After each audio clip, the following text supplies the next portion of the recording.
exchange.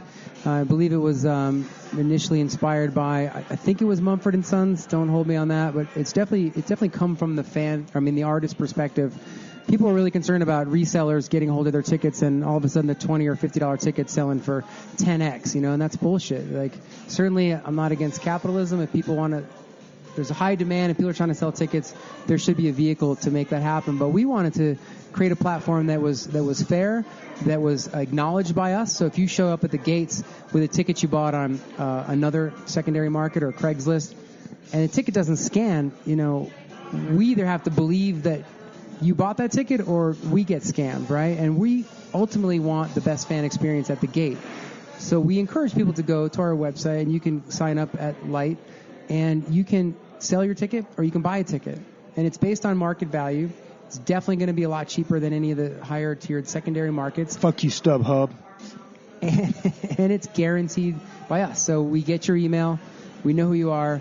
If you got a problem, you're in our system, and you get a ticket that we think is of reasonable value. And so this is how it's been explained to me, and that was a classic teaser by me for those that didn't know. I actually knew that answer before I asked the question. But yeah, so you'll take the face value, and maybe those people that are trying to gyp other folks off, by charging the $200 for a day ticket, and then y'all find that happy median for that market value so that it's, like no one's getting screwed over, and you are creating, and I feel like it's a safe environment because, with flash seats or, working with a Venmo to like get your tickets and things of that nature, I always have that concern where I'm walking up and I'm like, holy shit, if this barcode doesn't work, not only am I embarrassed, but I'm just sitting here with my dick in my hand, so I'm screwed, you know? So y'all kind of created we hate to use this word on this podcast, but you've created a safe space for people to go, and I appreciate that. We're working on it. We've learned some lessons from Newport Folk Fest and Bottle Rock, and we actually talked to the people in those organizations about how it's worked, and they think it's a great option to allowing the secondary market really inflate everything. And so, we don't control it. We don't have, any rights to it, but we're just kind of creating a message board where if you want to buy an exchange, tickets, great. We know who you are, and we'll make sure your tickets are valid when you come. So you still can get tickets for the festival. Awesome. I think. Yeah. You can go check. Classic 9 News. Kyle Clark over there slinging those rocks on Light. We've never breached this subject, but I want to say StubHub is right up there with our hatred, with Yelp. I hate Yelp and Chipotle and mayonnaise, and then it's StubHub. And then to round out the top 5 with the Philadelphia Eagles. So those 5, I agree. I'm with you, Chris. Okay. StubHub's up there. It's top 5. Yeah, they are the biggest cunts in the world. Don't worry, I'm bringing it back. It's not a big deal. Oh, it's all good. Yeah, I'm bringing it back. So before we dive into, because you are a long-time transplant, Littman can appreciate that. And we brought Littman on because he's also our music connoisseur. You had mentioned that, y'all have kind of worked together in the past. Y'all have known each other for a while. Is that from your Camp Out for a Cause days, or is that from just kind of knowing the bluegrass scene? How is it that you donkeys know each other? Well, I met Scotty probably about 10 years ago when you were booking shows in Avon, Vail. What was the venue called in Vail that you were working for a long time that was underground? Samana. Yeah. Throwback. Yes. And, watching you book a lot of these bands that you still work with over time, to me it felt like we're running out of space. What are we going to do with these bands? And then bring it to Statebridge. What's next door to Statebridge there? Rancho Del Rio. Del Rio, which events is there. Where Camp Out for the Cause, where is that happening now? It's in Buena Vista, is that right? Yeah, it's in Buena Vista, and we developed that at Statebridge and then Rancho, and then kind of like all the other events just kind of And Camp Out, that started before Winter Wondergrass, is that right?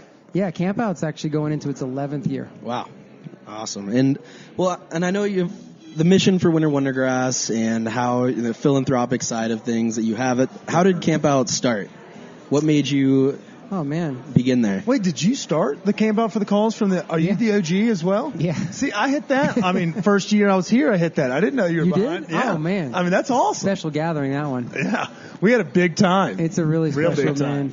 Like, the reason that came around was because I was running... And actually, I was a partner at Statebridge at that point, and I had spent a lot of time at Statebridge. I used to live out there in a teepee when I was touring, and I booked bands, and then I and then I owned it, and then it burnt down. So there was a huge void in the music scene, and that was my foundation in terms of understanding what's important for throwing a show and really giving people an incredible experience and really understanding what unifies all of us at an outdoor gathering, right? So once State Bridge burned down, it flipped me and it flipped the community. And so I decided to throw something up at Rancho. And this is before, I had no money and I didn't know what I was doing, right? Wait, sorry, what? And so I was traveling in Central America at the time, and I was doing some nonprofit work with a foundation called the Central America Foundation, which I believe has since folded into another. And we were trying to raise funds. And so I wanted to do a gathering with purpose. So I decided, hey, let's start this thing called Camp Out for the Cause. And it was, I think it was billed as like a riverside gathering of artists and people that, desire to give back more than just to come and just take. And so we supported some nonprofits since day one. We've always donated 100% of net proceeds since day one. And I'll never forget loading up my car with the whole bar, a bunch of musical equipment, and a trailer and a generator, and I could barely get over the pass. And I landed out there at Rancho, and I was kind of like, what the fuck am I doing? And all of a sudden, 465 people came and bought tickets, and that was the beginning. It's a hoot and a holler. We actually went, I guess, fishing and floating down past that way not too long ago. Shout out to our friend CB, different CB, Chelsea Buell. Happy birthday to her. But yeah, that's a hip little area. And so you mentioned philanthropic. However you said philanthropic. He's from Mississippi. Yeah, I butcher words. I'm not scared about it. What's it called? So I do want to harp on this. So the foundations that you work with, can we give a shout out to them? So if our listeners want to find ways to also help kind of participate in the party, whether it be donations. And then I'd also, before we segue from this festival into normal conversation of Colorado things, I want to give a shout out to your sponsors as well. Y'all have Dynamite Food, Dynamite Booze, and you kind of harped on it. But let's talk about some of those guys that have joined you with this mission statement of leaving the earth not only better than you left it, or for the future folks, but at the same time living life to the fullest. And so y'all have managed to do that while helping out some good causes. Can we dive into that for a quick second? Can we give some shout outs if somebody wanted to help donate or help contribute to the cause? Definitely. For Winter Wondergrass, we donate $1 per ticket. When you buy it, you can choose where the dollar goes to. So we send money there, and then we donate our bar proceeds. Currently this year, Partners in Routt County, it's a youth mentoring program that we love working with them. They're actually doing a Wednesday night kickoff. Here's another tip. Wednesday before the festival, we do an unplugged Steamboat show featuring Bridget Law, I'm There, and Avon Hart. And it's at this beautiful mansion in Steamboat with gourmet food, wine, and you can come kind of hang out with us. So we donate to Partners in Routt County via that event. You can find out some more information somewhere. And then Yampatika, we're donating to those guys this year, and also Friends of the Yampa River. I'm also a big river person, paddler, so I have a lot of love for Colorado's waterways, and so we're supporting that group. Out in Tahoe, the McConkey Foundation. We also support Arts in Schools, which supports getting art projects and products into the schools for kids in that zone, North Lake Tahoe. Also the Tahoe Food Hub, which shines a light on opportunities to get healthier food sourced locally. And then the one nonprofit I've worked with for quite some time is called All Hands Volunteers. Incredible organization, which they set up in disaster response zones, and they mobilize volunteer labor, and they come on site and they actually do from the dirty work to micro-lending in remote communities. And that can be remote communities like Nepal, or that can be communities in our backyard like Houston. They just go into areas that need our help with disaster situations. So those are some of the groups that I love working with and supporting, and they've been supportive of us. And it's really important to shine a light on the local NPOs and also our national partners. So before we continue on, would anybody like another drink? Miss Natasha here from... Sure. Yeah, there we go. I'm dying to try this. What is this one? Facto non verba? So yes, most of the menu is in Italian, but don't worry. They will help you look less stupid, especially for the redneck Mississippian like myself. That's Enobeer Liberati Asterio at 24th and Champa. They're really throwing a hell of a party over here at Corner Pocket. Don't be shy.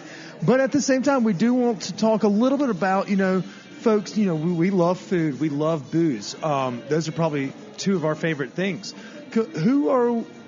who's sponsoring the event this year? Who are our beer and our food sponsors? We want to tag them on the Instagram, but we also want to be making sure everyone enjoys their cocktails whenever they get the opportunity. So who should we be looking for this year? We don't have any food sponsors per se. Like, everything's sourced locally, and we just got everybody dialed in. Shout out to Danita, our coordinator on all that. You can go to our website. We'll probably put that out in the next couple of days. So great local foods, and we listen to everybody that comes to the festival each year on site and through surveys to understand what they loved and what they want to see. So hopefully you'll like those offerings. Amuse Boucher does our VIP, and she's a local gal from Steamboat. Crushes it. Like, she smoked the pig the one year and does farm to table, pretty much dining in VIP 3 nights, and does all of our artist catering and our staff catering. I feed my staff the same as I feed the VIPs. We don't do this thing where, here's a cheap buyout or here's some cheaper food. It's like, man, it's got to be as organic as possible, sustainably sourced as possible, and super healthy for everybody equally. And we appreciate her helping us with that. And then booze-wise, I love Oscar Blues. They've been with us for a long time. They've been super supportive. They do some great things in the community. Cand-Aids, their nonprofit tie-in, that does great work, I think, globally, certainly nationally. So we really appreciate Oscar Blues. We just added Tin Cup Whiskey this year. Great brand that's been really cool to work with. They've got a bitchin' snowcat they're going to try to hijack and get up into the backcountry. So they'll be serving the whiskey this year. They brought that bitch down to retail our sweet, retailers. Right? They were giving away free shots and shot glasses out of the cat. I was like, what's up? This is. I was drunk at like 2, but that's every day almost. But at the same time, that's awesome. Y'all partner with some strong brands there. They're good. On our wine brands, Long Meadow Ranch, an organic winery out of Napa Valley. Say that one more time. Long Meadow Ranch. And they've been with us since day one. They're huge supporters of bluegrass and music and all things sustainably sourced. So, and then lastly, Stem Cider down here with the great little pop-up spot in Rhino. They've been awesome to work with. Great product, great community mission, and really good people. We love working with Stem. And, that almost feels like a perfect segue for us to go. You mentioned, in the neighborhood, that maybe we should dive into one of Chris's specialties where we start picking your brain Denver style. We did a little harping. We did half the episode and a little bit more on the winter Wondergrass. But before we let our listeners go, we want to go kind of pick your brain on your favorites. You seem to know the intricacies of the neighborhood, which is Rhino, your neighborhood, but you also seem to be well in touch with the booze scene as well. So we're going to pick your brain, but that reminds me that this whole segment is sponsored by our friends over at the Fillmore Denver.